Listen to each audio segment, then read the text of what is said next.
Good morning friends. આજે આપણે chapter 7 ક્રમચય અને સંચય શીખવાના છીએ. ઇંગ્લિશમાં એને પરમ્યુટેશન એન્ડ કોમ્બિનેશન કહેવાશે. ચાલો, તો પહેલું છે ગણતરીનો મૂળભૂત સિદ્ધાંત. જો એક ઘટના સ્મોલ એન ભિન્ન પ્રકારે ઉદ્ભવે તથા એને આનુષંગિક બીજી ઘટના સ્મોલ એન ભિન્ન પ્રકારે ઉદ્ભવે તો બંને ઘટનાઓ એક સાથે ઉદ્ભવે તેના પ્રકારોની કુલ સંખ્યા ઇઝ ઇક્વલ ટુ m ગુણ્યા n થશે.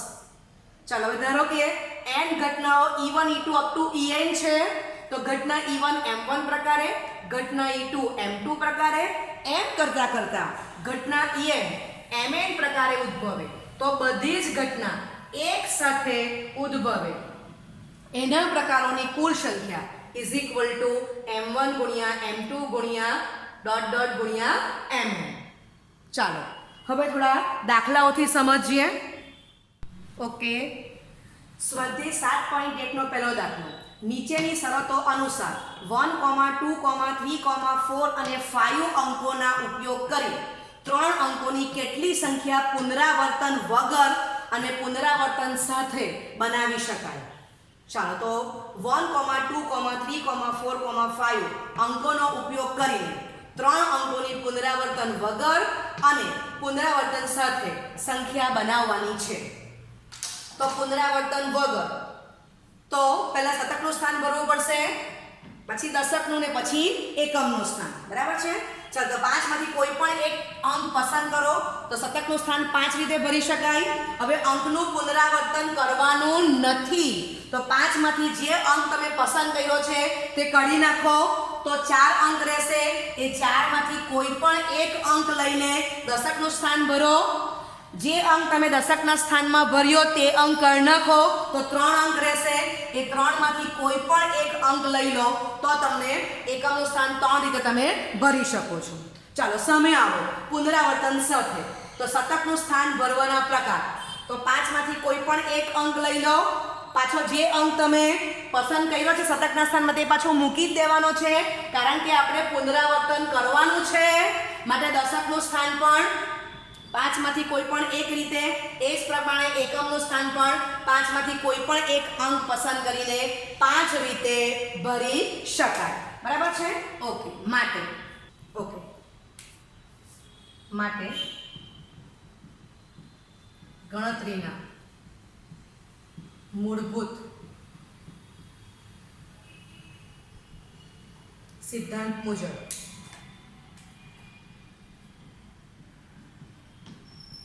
પુનરાવર્તન વગર 3 અંકોની મળતી કુલ સંખ્યા ઇઝ ઇક્વલ ટુ 5 × 4 × 3,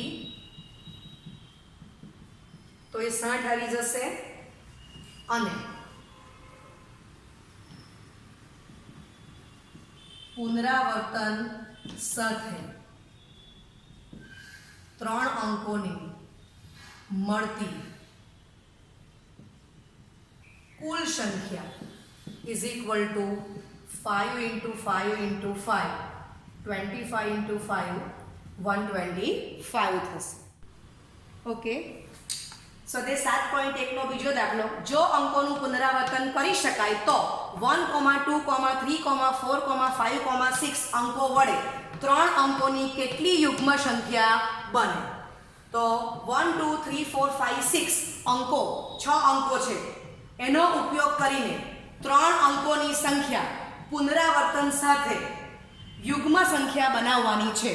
તો યુગ્મ સંખ્યા બનાવવા માટે પ્રથમ આપણે એકમનું સ્થાનમાં યુગ્મ અંક ભરવા પડે. તો યુગ્મ અંક કયા છે?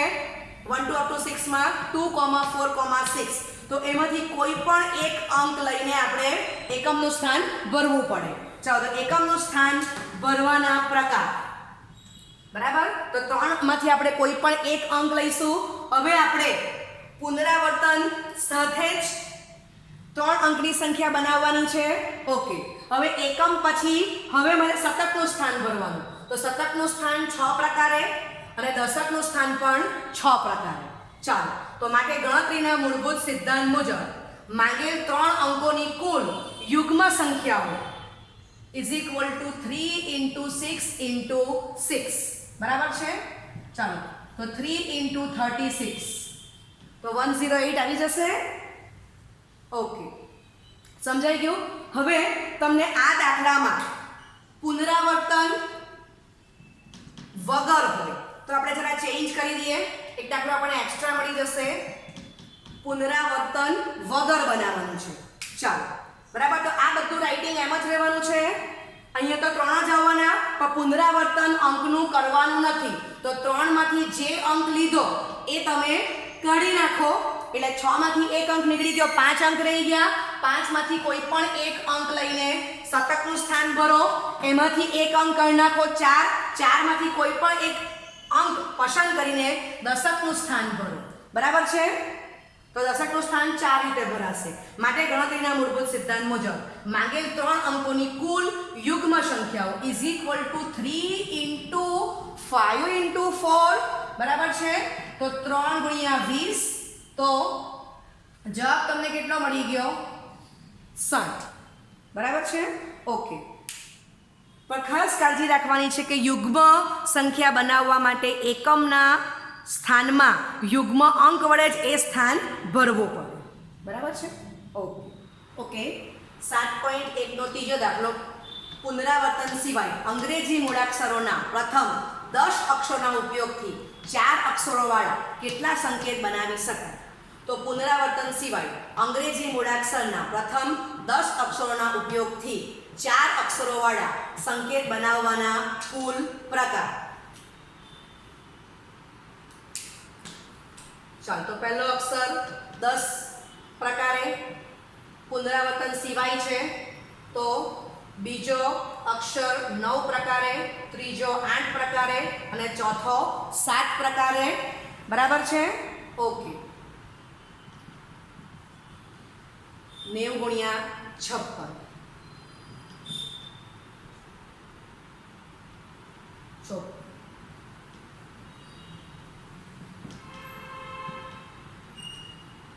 ચાલો, તો 5040. બરાબર છે. આટલા સંકેત કુલ બનશે. 7.1 નો પ્રશ્ન 5. એક સિક્કો 3 વખત ઉછળવામાં આવે છે અને પરિણામ નોંધવામાં આવે છે, તો કેટલા શક્ય પરિણામો હશે? આપણને ખબર છે કે એક સિક્કાને એક વખત ઉછાળતા છાપ, એટલે ઇંગ્લિશમાં હેડ, એટલે આપણે એને સંકેતમાં એચ કહીશું, અથવા કાંટો ટેલ, કેપિટલ ટી, મળ. બરાબર છે. માટે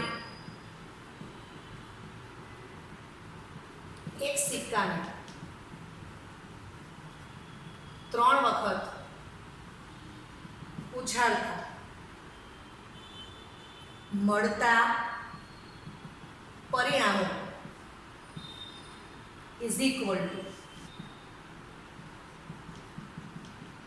છગડે કૌંસમાં h, t ક્રોસ છગડે કૌંસમાં h, t ક્રોસ છગડે કૌંસમાં h, t થશે. બરાબર. આપણને સંખ્યા જ માંગેલી છે, તો સંખ્યા કેટલી થશે? આગળની કાઢો. 2 ગુણ્યા 2 ગુણ્યા 2 તો 8 થશે. અથવા તમે આનો ગુણાકાર કરો, 8 ઘટક જ મળવાના છે, પણ ગુણાકાર કરવાની જરૂર નથી. માટે એક સિક્કાને 3 વખત ઉછાળતા મળતા પરિણામોની કુલ સંખ્યા is equal two 2 into 2 into 2 8 થશે. ક્રમચય પરમ્યુટેશન આપેલ વસ્તુઓમાંથી અમુક અથવા બધી જ વસ્તુઓની ચોક્કસ ગોઠવણી એ ક્રમચય છે. આપણે અગાઉ 4 દાખલા જોઈ, ઇમ્પોર્ટન્ટ છે. આપણે ક્રમમાં ગોઠવીને તમે અંક પસંદ કર્યા. બરાબર છે. એકમાં તમે મૂળાક્ષર 10 મૂળાક્ષર જે આપ્યા હતા એના પછી તમે 4 અક્ષરોવાળા શબ્દો બનાવ્યા. ઓકે. પ્રમેય 1. n ભિન્ન વસ્તુઓમાંથી આપેલી r વસ્તુઓ 1 lesser equal to r lesser equal to small n, જ્યાં small n belongs to capital N, એક સાથે લેવાથી વસ્તુઓના પુનરાવર્તન વગર મળતા ક્રમચયોની કુલ સંખ્યા is equal to n into n minus 1 into n minus 2 dot dot n minus of r minus 1. માટે n into n minus 1 into n minus 2 dot dot n minus of બ્રેકેટમાં r માઇનસ 1 બ્રેકેટ ઓવર, ફરી પાછો bracket over, તો is equal to કહેવાશે NPR. બરાબર છે? Permutation પરથી p લીધો છે અને n ભિન્ન વસ્તુમાંથી આપણે r ખાલી સ્થાન આપણે ભરવાના છે. બરાબર? એટલે સંકેતમાં એને NPR કહી દીધું. ઓકે, ચાલો. n ભિન્ન વસ્તુ આપેલી છે, n ભિન્ન વસ્તુઓમાંથી r ખાલી સ્થાનો જેટલા પ્રકારે ભરી શકાય તેટલી ક્રમચયોની સંખ્યા થશે. તો પ્રથમ સ્થાન ભરવાના પ્રકાર તો ઇઝ ઇક્વલ ટુ n. પહેલું સ્થાન તો ભરવાના પ્રકાર n, બીજું સ્થાન તો ભરવાના પ્રકાર n માઇનસ 1, ત્રીજું સ્થાન ભરવાના પ્રકાર તો n માઇનસ 2. ચલો ઓબ્ઝર્વ કરો. બીજું સ્થાન તો આપણે n માંથી 1 બાદ કર્યો, ત્રીજું સ્થાન તો આપણે n માંથી 2 બાદ કર્યો. તો એમ કરતા કરતા આરમું સ્થાન ભરવાના પ્રકાર તો n માઇનસ બ્રેકેટમાં, બરાબર, ત્રીજું તો 2 બાદ કર્યા તો આ આરમું તો કેટલા બાદ થશે? r minus 1. બરાબર છે? ઓકે. પછી ગણતરીના મૂળભૂત સિદ્ધાંત મુજબ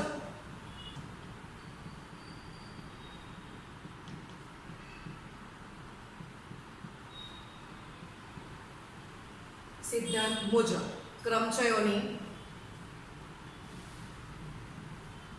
કુલ સંખ્યા is equal to n into n minus 1 into n minus 2 dot dot n minus of r minus 1.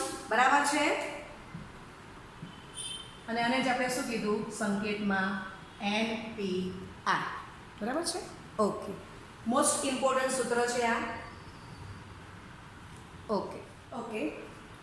તો પહેલું સૂત્ર NPR is equal to n into n minus 1 into n minus 2 dot dot n minus of r minus 1 bracket over, ફરી પાછો bracket over, જ્યાં 1 less or equal to small r less or equal to small n, n belongs to capital N. અને આનો અર્થ પણ એ જ થયો કે r belongs to પણ કેપિટલ N, એટલે small r comma small n belongs to capital N. ધારો કે n is equal two r belongs to n, તો અહીંયા તમારે r ને બદલે n મૂકી દેવાના. ચાલો, તો એ કિંમત મૂકી દીધી. આનું સાદુરૂપ શું થાય? n માઇનસ n પ્લસ, તો એટલે આ ટર્મ્સ 1 આવી ગઈ. માટે ત્રીજું સૂત્ર મળી ગયું NPR is equal to n into n minus 1 into n minus 2 dot dot 1. બરાબર છે? ઓકે. હવે આને જ હું આમ લખી શકું 1 dot dot n minus 2 n minus 1 n. તમે જોઈ શકો છો એકના અંતરે સમાંતર શ્રેણી છે. આ ઉતરતા ક્રમમાં 1 થી n થી 1 પદ લખેલા છે, આ ચડતા ક્રમમાં 1 થી n પદ લખેલા છે. બરાબર છે? ઓકે. તો હવે પ્રથમ n પ્રાકૃતિક સંખ્યાઓના ક્રમિક ગુણાકારને n ફેક્ટોરિયલ, n નો ક્રમ ગુણિત કહે છે. એને સંકેતમાં n ફેક્ટોરિયલ વડે દર્શાવવા. બરાબર છે? ઓકે. હવે તમને ખબર છે કે n પછી n માઇનસ 1, તો એક સંખ્યા ઓછી આવી. તમે એને આમ ઓબ્ઝર્વ કરો તો n માઇનસ 1 માં એક ઉમેરો તો n થશે. બરાબર છે? આમ જશો તો અહીંયા 1 ની પહેલા કોણ આવશે? 2 આવશે. 2 ની પહેલા કોણ આવશે? 3 આવશે. કે આમ લખી શકાય? ઓકે. હવે એને આપણે ચડતા ક્રમમાં લખી દઈએ તો 1 ડોટ 2 ડોટ 3 ડોટ ડોટ. બરાબર છે? ઓકે. ત્રીજું સૂત્ર NPR is equal to n into n minus 1 into n minus 2 dot dot 3 into 2 into 1, તો ઇઝ ઇક્વલ ટુ કહેવાશે n ફેક્ટોરિયલ. બરાબર? NPR માં જ r ની વેલ્યુ n લેવાથી આપણને શું મળી ગયું? NPR is equal to n into n minus 1 into n minus 2 dot dot 3 into 2 into 1 is equal to n factorial. n નો ક્રમ ગુણિત. ચાલો, હવે તમે જોયું કે n થી 1 ના ક્રમિક ગુણાકારને n ફેક્ટોરિયલ કીધું. હવે હું શું કરું છું, n બહાર કાઢી નાખું અને આ બ્રેકેટમાં મેં શું આપી દીધું, n - 1 * n - 2 ડોટ ડોટ 3 * 2 * 1. તો હું શું કરું છું, n - 1 થી 1 ના ક્રમિક ગુણાકાર, તો એને હું શું લખી શકું, n - 1 ફેક્ટોરિયલ. બરાબર. તો દાખલામાં આપણે આ રીતે કન્વર્ટ કરવાનું આવશે. ઓકે. હવે બીજું, હવે મારે દાખલામાં એવી જરૂર છે કે મને બે અવયવ મારે બહાર કાઢવા છે. તો n * n - 1 અને બાકીના n - 2 ડોટ ડોટ 3 * 2 * 1, તો ઇઝ ઇક્વલ ટુ આ જે છે એને હું શું લખી શકીશ, n - 2 થી 1 ના ગુણાકારને n - 2 ફેક્ટોરિયલ. બરાબર છે. એટલે npn શું આવી ગયો, n * n - 1 * n - 2 ફેક્ટોરિયલ. તમને સાદી સમજ આપું છું કે અહીંયા હું આમ લખું કે 5 ફેક્ટોરિયલ upon 3 ફેક્ટોરિયલ. તો તમને જો આ સૂત્ર કન્વર્ટ કરતા ન આવડતું હોય તો તમે લોકો આવું સાદુરૂપ આપશો, આ કેન્સલ થશે એટલે આટલું જ રહી જશે. તો 5 * 4 20 થશે. બરાબર. હવે લાંબી રીત થઈ ગઈ. પણ તમને જો એટલું સમજ પડતી હોય કે 5 ફેક્ટોરિયલ ને 5 * 4 છેદમાં 3 ફેક્ટોરિયલ છે, તો હું 3 ફેક્ટોરિયલ ને એમને એમ રહેવા દઉં. સમજ પડી? તો મારે લાંબો ગુણાકાર કરવો પડતો નથી. તો અહીંયા મેં આ એપ્લિકેશન કરી કે n ની કિંમત મેં 5 પસંદ કરી દીધી. બરાબર છે. અને અહીંયાથી મેં બે અવયવ, તો અહીંયા કોણ છે મારા 5 * 4 અને પછી આ n - 2 ફેક્ટોરિયલ મીન્સ અહીંયા કોણ આવી ગયું, 3 ફેક્ટોરિયલ. ક્લિયર? n ની વેલ્યુ 5 મૂકશો એટલે 4. તો 3 ફેક્ટોરિયલ કેન્સલ થઈ ગયા. હું લખી શકું છું 5 * 4 = 20. 3 ફેક્ટોરિયલ ઇઝ ગ્રેટર ધેન 0. સમજ પડી? તો આ રીતે આપણે કન્વર્ટ કરશું. ઓકે. હવે ધારો કે અહીં હું આપું કે 6 ફેક્ટોરિયલ. બરાબર. તો સાદુરૂપ શું આવશે, છેદમાં હું 3 ફેક્ટોરિયલ રાખું છું. તો 6 ફેક્ટોરિયલ શું લખાય, 6 * 5 * 4 અને 3 થી 1 નો ક્રમિક ગુણાકાર તમારો 3 ફેક્ટોરિયલ રાખો. ચાલો તો ફરી પાછું 3 ફેક્ટોરિયલ જશે. તો 6 * 5 * 4 120 આવી જશે. સમજ પડે છે? તો આપણે આવા દાખલા ગણવાના છીએ એટલે આપણને આના પરથી આ ફોર્મ, આના પરથી આ ફોર્મ તમને કન્વર્ટ કરતા આવડવું જોઈએ. ઓકે. ઓકે. તો એમ કરતા npn = n * n - 1 * n - 2 dot dot 3 * 2 * 1 factorial આવશે, પણ 1 ફેક્ટોરિયલની વેલ્યુ હું 1 જ મૂકી દઈશ. તો એ શું થઈ ગયો મારો n ફેક્ટોરિયલ. બરાબર છે. ઓકે. સ્વાધ્યાય 7.2 નો પ્રશ્ન 1, કિંમત શોધો. પહેલો દાખલો 8 ફેક્ટોરિયલ. તો 8 થી 1 નો ગુણાકાર લઈ જાઓ તો એ ગુણાકાર આવશે 40320. બીજો દાખલો 4 ફેક્ટોરિયલ - 3 ફેક્ટોરિયલ. ચાલો તો તમને ખબર જ છે કે 4 ને શું લખી શકાય, 4 * 3 ફેક્ટોરિયલ - 3 ફેક્ટોરિયલ. તો 3 ફેક્ટોરિયલ કોમન જશે, 4 - 1. ચલો 3 ફેક્ટોરિયલ ને શું કહેવાશે, 3 * 2 * 1 અને 4 - 1 શું થઈ ગયા, 3. ચાલો તો ગુણાકાર કેટલો આવી ગયો, 6 તાલી 18. બરાબર છે. આ એક રીત થઈ ગઈ. અથવા 4 ફેક્ટોરિયલ - 3 ફેક્ટોરિયલ, 4 થી 1 નો ગુણાકાર માઈનસ 3 થી 1 નો ગુણાકાર. ચાલો તો 4 ફેક્ટોરિયલ 24 થશે અને આ બાજુ આ 6 થશે. તો પણ જવાબ 18 આવી ગયો. બરાબર. આમાં આપણે સૂત્રનો ઉપયોગ કર્યો આગલાનો કે 4 ફેક્ટોરિયલને 4 * 3 ફેક્ટોરિયલમાં કન્વર્ટ કર્યા. ઓકે. અને પછી આપણે 3 ફેક્ટોરિયલની કિંમત, આ 3 ફેક્ટોરિયલ કોમન કાઢી 3 ફેક્ટોરિયલની કિંમત મૂકી દીધી છે. ચલો પ્રશ્ન 2, 3 ફેક્ટોરિયલ + 4 ફેક્ટોરિયલ = 7 ફેક્ટોરિયલ થશે કે નહીં તે ચકાસો. ચાલો તો LHS 3 ફેક્ટોરિયલ + 4 ફેક્ટોરિયલ. હમણાં સાદુરૂપ આવી ગયા છે. 3 ફેક્ટોરિયલ 6 થશે અને 4 ફેક્ટોરિયલ 24 થશે. તો જવાબ કેટલો આવી ગયો, 30. ચાલો RHS માં 7 ફેક્ટોરિયલ છે તો 7 * 6 * 5 * 4 ફેક્ટોરિયલ. બરાબર છે. 7 * 30 અને 4 ફેક્ટોરિયલ હમણાં જ જોઈ ગયા, 24. ઓકે. ચાલો હવે આનો આપણે ગુણાકાર કરવાનો છે.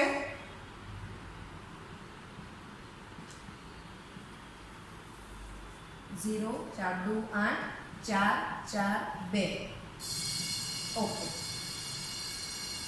તો કેટલા આવી ગયા 504 504 અને આ મીંડું મૂકી દો તો 5040 બરાબર છે. માટે પ્રશ્ન 2 માં LHS is not equal to RHS. Okay, સ્વાધ્યાય 7.2 નો પ્રશ્ન 4. જો 1/6 factorial plus 1/7 factorial is equal to x/8 factorial હોય તો x ની કિંમત શોધો. ચાલો, તો આપણને આપી દીધેલું છે અને આપણે x is equal two question બરાબર છે. ચાલો, તો સૌથી મોટું કોણ છે 8 ફેક્ટોરિયલ અને સૌથી નાનો 6 ફેક્ટોરિયલ છે. તો 6 ફેક્ટોરિયલને આપણે એમને એમ રાખશું 1 અને લખી શકાય 7 into 6 ફેક્ટોરિયલ અને આને લખાય x/8 into 7 into 6 ફેક્ટોરિયલ બરાબર છે. ચાલો, તો બાજુમાં હું લખી દઉં છું કે પ્રત્યેકમાં છેદ કેવો છે ગ્રેટર ધેન 0. ચલો 6 ફેક્ટોરિયલ કેન્સલ થશે તો કઈ ટર્મ્સ રહી ગઈ? ઓકે, આ બેનું સાદુરૂપ આપો, લસા લેશો તો 7 + 1 8 8/7 is equal to x/8 into 7. ફરી પાછા 7 જશે બરાબર છે. માટે x is equal two 8 into 8 64. તો તમારો જવાબ તૈયાર થઈ ગયો. આજના લેક્ચરમાં ફટાફટ બધા સૂત્રોનું રિવિઝન કરી લઈએ છે. તો પહેલું ક્રમચય કોને કહેવાય? આપેલ વસ્તુઓમાંથી અમુક અથવા બધી જ વસ્તુઓની ચોક્કસ ગોઠવણીને ક્રમચય કહે છે. એને ઇંગ્લિશમાં પરમ્યુટેશન કીધું. ઓકે, ચાલો હવે પહેલું સૂત્ર NPR is equal to n into n minus 1 into n minus 2 dot dot n minus of r minus 1. બીજું r ને બદલે n મૂકી દો તો n into n minus 1 into n minus 2 dot dot 1 બરાબર છે. હવે આ n પછી એનો નેક્સ્ટ ક્રમમાં એક સંખ્યા ઓછી n minus 1 આવી, પછી એક સંખ્યા ઓછી n minus 2 આવી, એમ કરતા કરતા છેલ્લું 1 આવી ગયું બરાબર. તો આ શું છે? ઉતરતા ક્રમમાં એકના અંતરે સમાંતર શ્રેણી છે. ઓકે, તો એને આપણે આ NPN ને આ n થી n minus 1 up to 1 ના ગુણાકારને શું કીધું? n ફેક્ટોરિયલ, n નો ક્રમ ગુણિત અને 1 ફેક્ટોરિયલ તમારું 1 થવાનું છે બરાબર છે. ઓકે, ચાલો હવે આપણે આને બીજું શું સિમ્પલ આપી ગયા તો આને આપણે આમ લખી દેતા હતા. તો આટલો જે ગુણાકાર છે એને આપણે n minus 1 ફેક્ટોરિયલ કીધું બરાબર છે. પછી NPN તો n into n minus 1 અને પછી આપણે n minus 2 થી ક્રમિક ગુણાકાર લીધો તો n into n minus 1 n into n minus 1 into n minus 2 factorial બરાબર. આ રીતે કન્વર્ટ કરતા ગયા તમે જોયું કે દાખલામાં હેલ્પફુલ થાય છે. તો એમ કરતા કરતા NPN is equal to n into n minus 1 n minus 2 dot dot 3 into 2 into 1 factorial. પણ 1 ફેક્ટોરિયલ 1 જ થાય છે એટલે ફરી પાછું આપણને શું મળી ગયું? n factorial. Okay, thank you very much.